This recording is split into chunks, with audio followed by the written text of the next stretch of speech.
Local people, important issues. CBS 10 WILM's weekly focus on the Lower Cape Fear region. This is Byline Wilmington with your host, Don Ansell. Welcome and thank you for joining us. Dealing with a little touch of laryngitis this morning, so please forgive the raspy voice. Plans to develop a megaport in Southport are on hold, or are they? Today we're talking with opponents who led the fight against the project.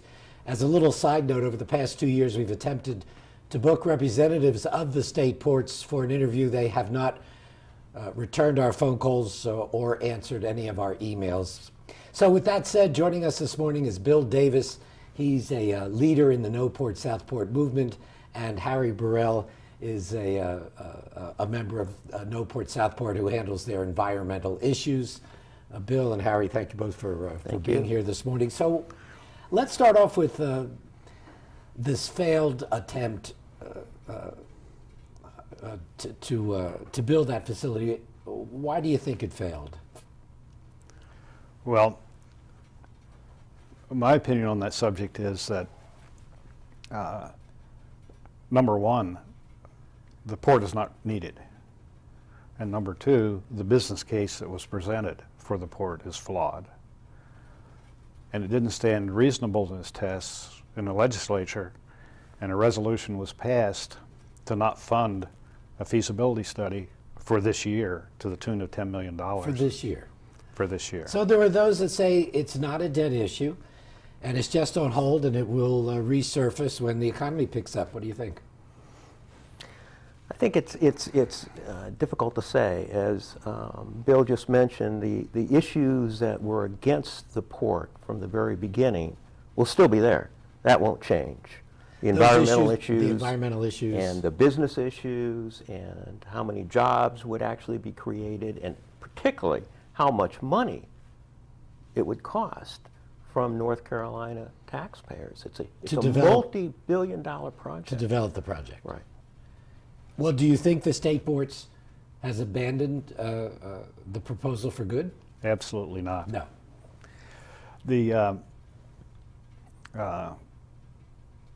They've recently engaged placed a contract with a public relations firm, Raleigh Capstrat. High-powered PR firm, yeah. And it's $350,000 a year, a 3-year contract, and their stated purpose is to improve their public relations and their image. Well, let me address that. If anybody is watching from the state ports or from that PR firm, we would like to bring the ports on and talk to them about their side of the issue. So we're still trying to book the state ports for an interview. Who owns that land, and how much land is it? That's an excellent question.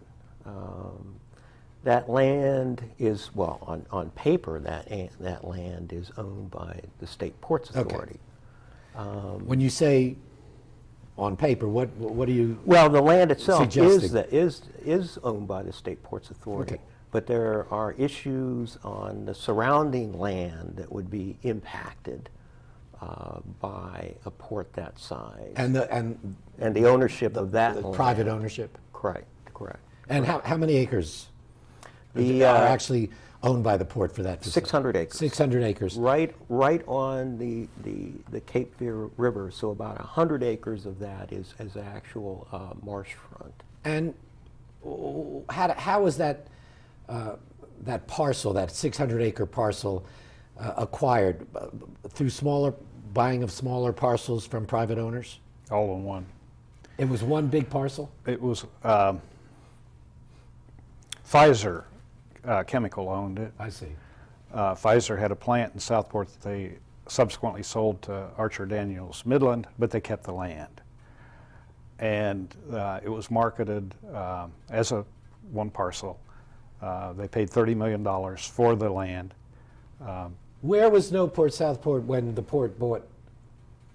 We weren't in property? existence. You didn't exist. We didn't know. We had no idea. That is the issue, because this purchase of the land was not exactly a highly public process. Right. So most people learned about this only after the land had been purchased. The official statement by the state ports is that they are reevaluating the proposed port. Right. What do you take that to mean? Good question. I think what they say and what they've published is that they're going to look at the entire coast of North Carolina, including Southport. What they have also said that they're going to reevaluate expanding either existing port in Wilmington or the existing port in Morehead City, or both. And we'll get to their current operation and plans for the future. What would you like to see happen to that property? 600 acres along the coast is pretty valuable piece of real estate. It is. It Right. is. It is. We actually had a contest. No Port Southport sponsored a contest about a little over a year ago now to get public input on what should be the best use. Did of you that get a lot land. of input? We did. We did. We got everything from a marine park to marine biotechnology to a learning center.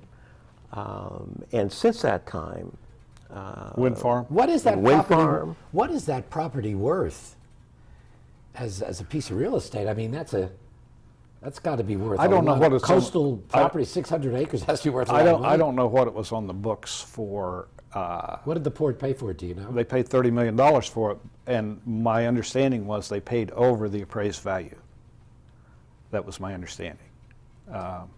And what the appraised value was, I'm not sure, Don. So, what do you think are the chances the port will ever relinquish that property? it actually, in the long run, it belongs to the people. It's a state organization. So they have stated, the State Ports Authority have stated that if they can't develop the port there, they will sell the land. When you say it belongs to the people, the ports, because the port is a government entity. agency. right. Exactly. Right. So everything that the government owns is owned by the people, but Right. And capital projects are funded for the Ports Authority's capital projects that they do are funded by the state. we're going to take a break. We'll come back and talk more about the North Carolina State Ports, their plans for a megaport in Southport. We're talking with Bill Davis, who's a leader in the No Port Southport movement, and Harry Burrell, who works the environmental aspect for No Port Southport. We come back, we'll talk about future economic growth in North Carolina. How important is a megaport to that? Stay with us.